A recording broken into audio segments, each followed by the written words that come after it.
Il mérite un jour que le peuple s'en occupe. Félix, Papa Lobaki, les fêtes d'abord.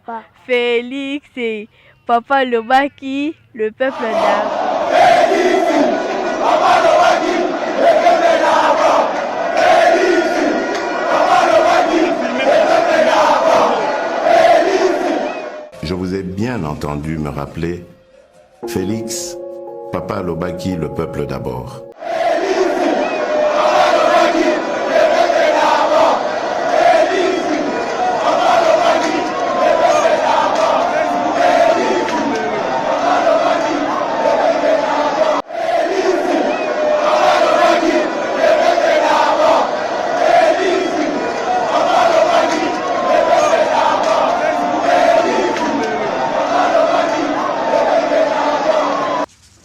Chers frères, je fais appel à votre sagesse. Unissons-nous, car vous êtes capables de sauver ce pays. Oublions tout ce qui nous a divisés jusqu'ici. Le grand changement que nous attendons, le changement que vous souhaitez, ne sera possible que si chacun de nous tous, Congolaises et Congolais, adopte la même attitude responsable face aux problèmes et défis qui sont les siens, qui sont les nôtres.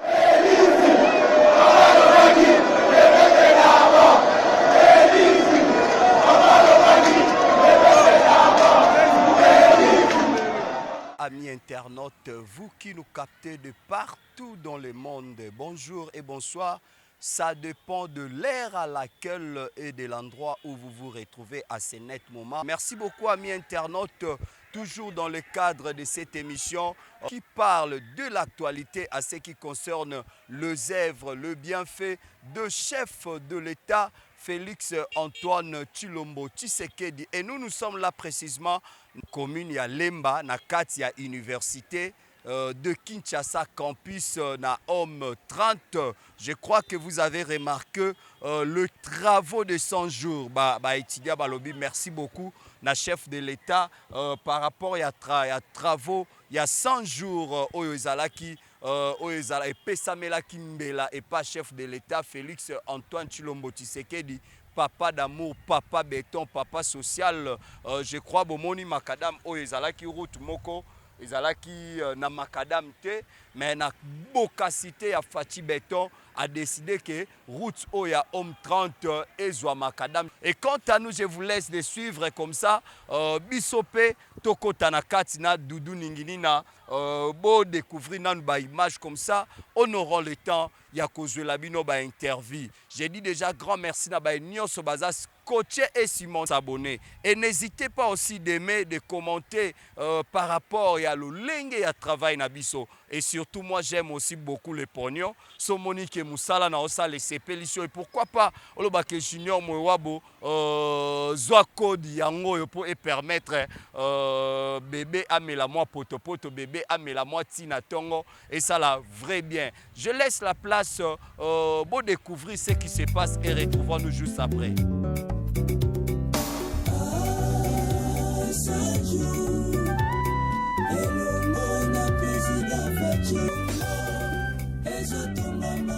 Visibilité Mokonza Mboka 100 jours na Berlin la kisa visibilité Mokonza Mboka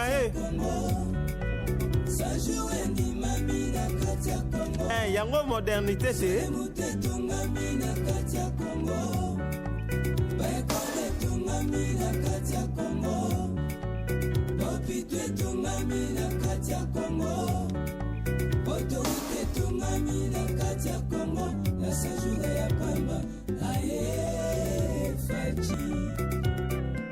kamona likambo ezalaka na tango na yango lelo ekomi betango ya Fati Félix Tshilombo Fumu Sabata mwana mayele Congo ebotama na 1960 Sentoma Aloko babune tuma peto swa lipanda Sentoma Premier président Joseph Kasavubu Deuxième président Joseph Désiré Mobutu Papa Vital Kayamba IAC Kabila Quatre présidents Joseph Kabila Kabange. 5e président, Félix Antoine Chilombo Fachi. Félix Antoine Chilombo Fachi.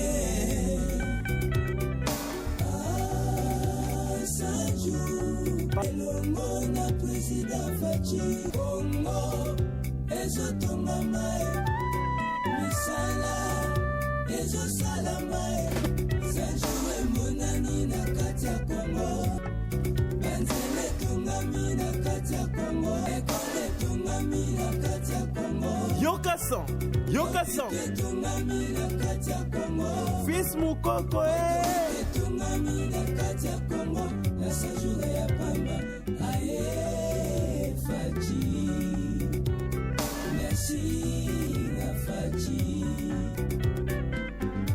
Quel que soit durée de la nuit, le soleil apparaîtra. Merci beaucoup, amis téléspectateurs, très chers internautes.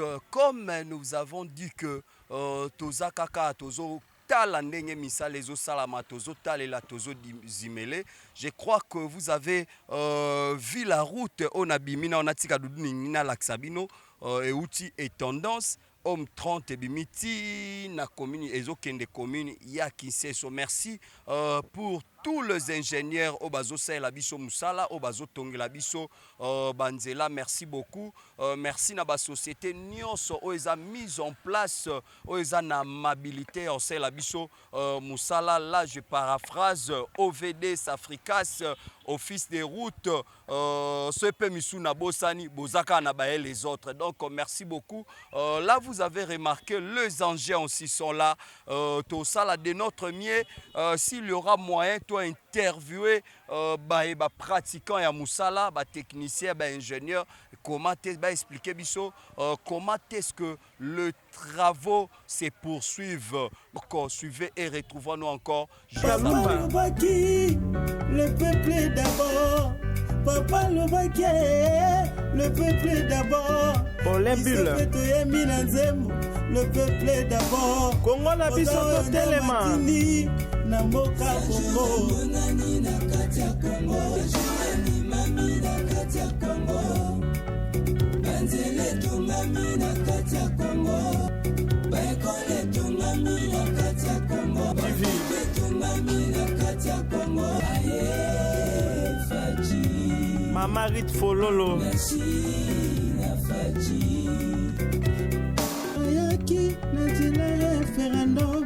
Deuxième président Ekoya na nzela ya coup d'état. Troisième président na nzela ya rébellion. Quatrième président aye na nzela ya succession. Cinquième président aye na nzela ya alternance. Merci beaucoup. Appel Koé. Nous sommes toujours là. Je crois que vous remarquez Nazana Katia ya terrasende ba kinoa tobengaka nazana kati ya terrasende ba kinoa tolobaka to ana fina lopoto malamu tolobaka caniveau to ana kati ya caniveau. Je crois bomoni ba makada mezo tonga mayopi et puis ba caniveau bo kasité toujours ya Fachi béton nde balobi ba béton armé ndezo sa makambu. Je crois bomoni ba béton armé de part et d'autre donc Fachi béton longo nya makasi na musala. Merci na ba ingénieur nyonso bazo sa la biso musala o bazo tonge la biso vraiment mboka na osenga na réalisateur de nini na apusa na tambola na ngai ensemble. Merci vraiment beaucoup musala tozomona ezo sala mamalamu population zo dudu kuna population ezo senga kutu et ça la moi ba interview par rapport ya musala ndenge ezo kende. Je ne sais pas si dudu ko edenga basimba ngai na bima na kati ya libulu na bima na kati ya.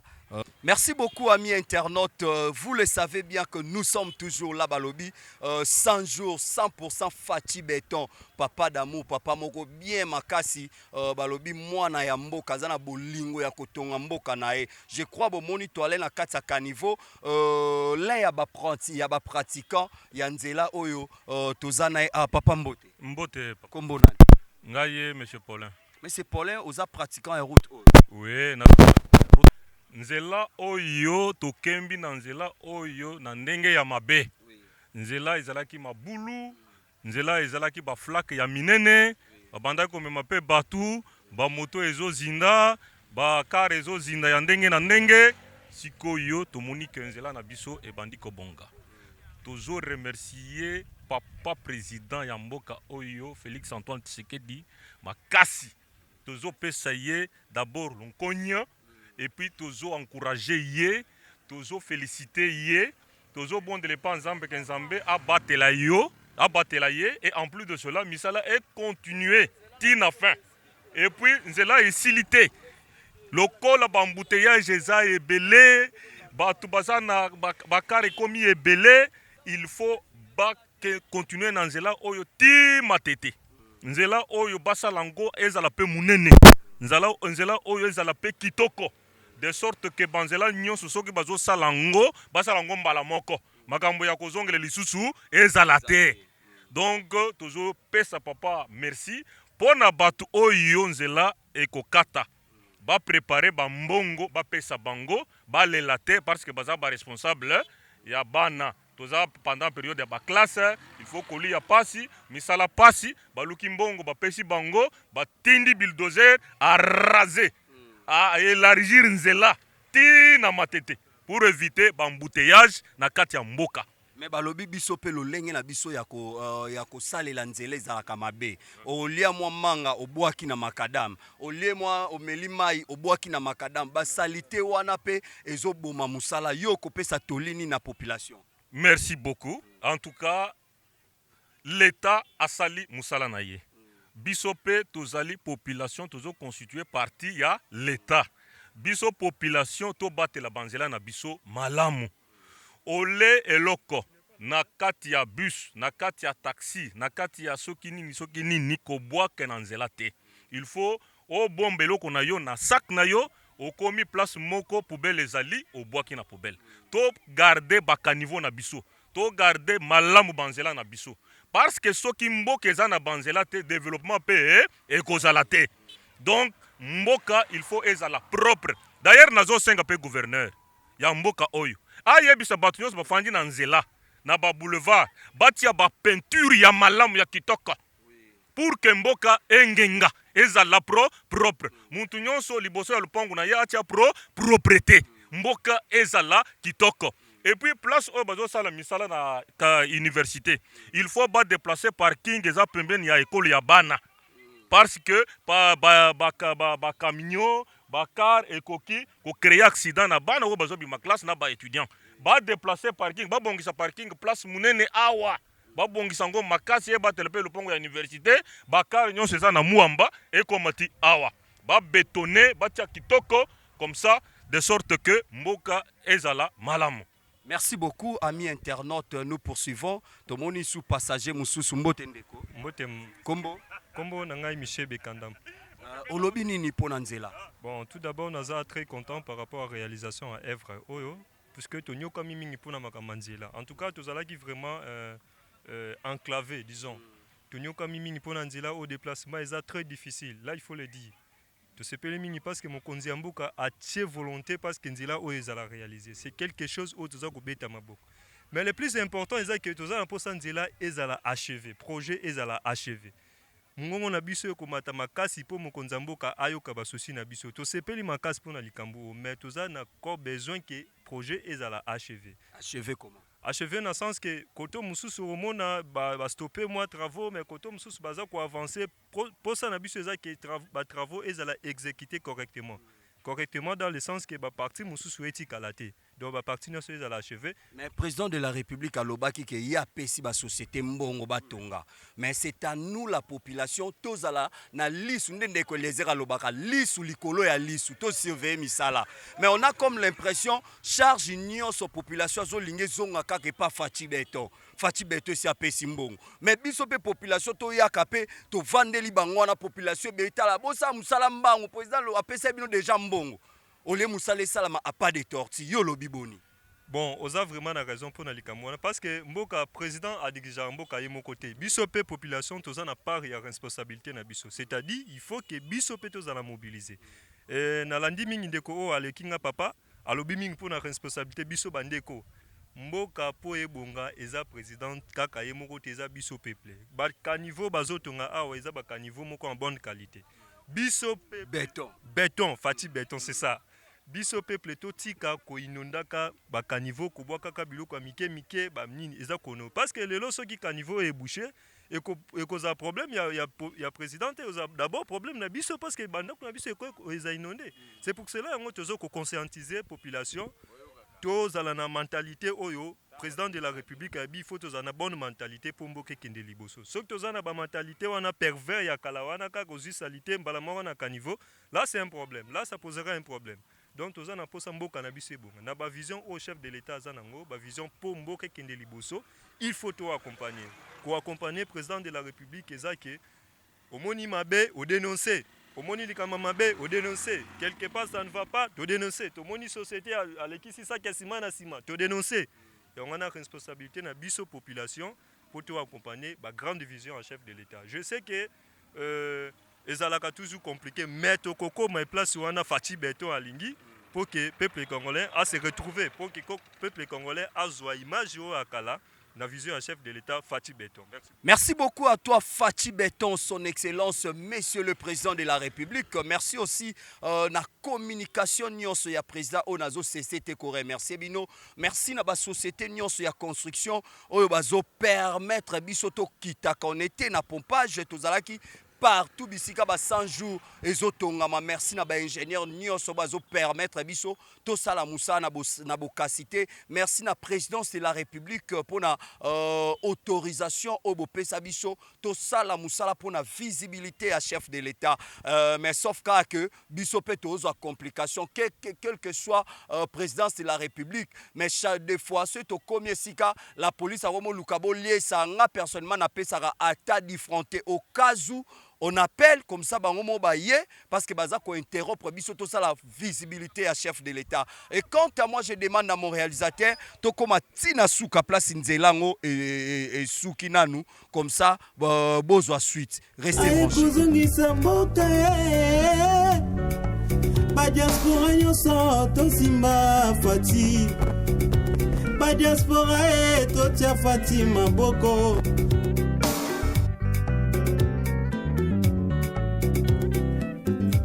tokonyoka malisusu te na frais scolaire ya bana ingénieur Abraham Lingulu biso bekole ofele bana batanga na condition ya malamu papara tota Fatima maboko po etakende liboso pepe kongole tota maboko akende liboso moto boye tomona te Président Kobana Misala de la jeunesse et de toute la nation. Osana soutien, ya peuple simanayo, papa Kobangate, yone mopunami anjambe. Dame l'office, Junior Vangu, depuis Londres, Denis Fati. Et le monde président Fati, Congo, les autres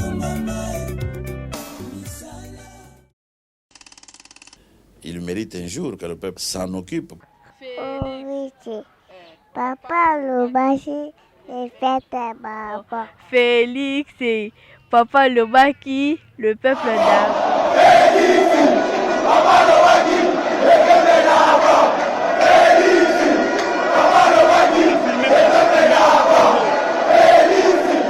Je vous ai bien entendu me rappeler Félix, Papa Lobaki, le peuple d'abord.